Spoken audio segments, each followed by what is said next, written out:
বৃদ্ধাশ্রম তৈরি করা হবে বা বৃদ্ধাশ্রম পরিচালনা করা হবে ইত্যাদি বিভিন্ন কথা মানুষের বাড়ি বাড়ি পৌঁছে দিয়ে পুনর্জন্ম সোশ্যাল ওয়েলফেয়ার অর্গানাইজেশনের নামে টাকা ওঠানো হচ্ছিল বাড়ি বাড়ি থেকে।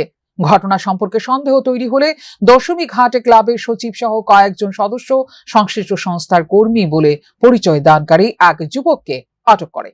নিজের বক্তব্যে সংশ্লিষ্ট যুবক স্বীকার করে সামাজিক সংস্থার ব্যানারে বৃদ্ধাশ্রমের নাম করে টাকা উঠানো হচ্ছিল।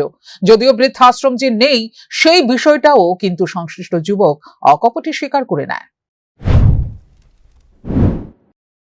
টাকা তুলনের লিগে সেক্রেটারি অপূর্ব কি বল অপূর্ব মানে কত টাকা তুলছে? আমি প্রথম দিন 470 টাকা আর কালকে 1300 মতো হতো। মানে টাকাটা কি কারণে তুলতেছে? হ্যাঁ, কি কারণে তুলতেছে? কি কারণে এখানে বৃদ্ধাশ্রম চালু করতেছে, তো বলতেছে বৃদ্ধরার লেগে তুমি কালেকশন করো। বিদ্যা কি এনে আছে? না, আমার তো চোখে একটু মন দেওয়া যায় না, বৃদ্ধ নাই।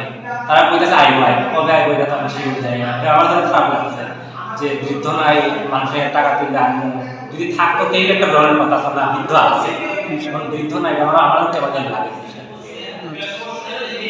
তোমার নামটা কি? আমার নাম শঙ্কর বিশ্বাস। তোমার মতো কতজন রে তারা টাকা তুলনের লিগে লাগাইছে?